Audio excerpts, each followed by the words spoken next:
കണ്ടതല്ലോ.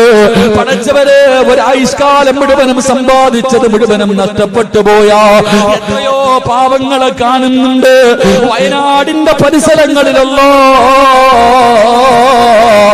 ഒരു ദിവസം എത്ര ജനാസയാണ്, 10-40 പേര് മണ്ണിന്റെ അടിയിൽ നിന്നെടുക്കുന്ന രംഗം കണ്ടതല്ലോ. അവരുടെ എല്ലാം പോയല്ലോ, അവരുടെ എല്ലാം പോയല്ലോ. വയനാടിന്റെ പരിസരങ്ങളല്ലോ എല്ലാം നഷ്ടപ്പെട്ടു പോയി.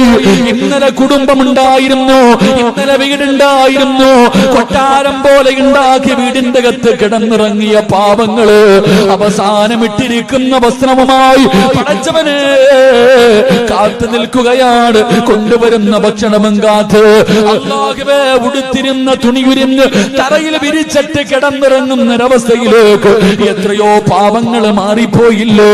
എന്റെ പ്രിയമുള്ളവരെ,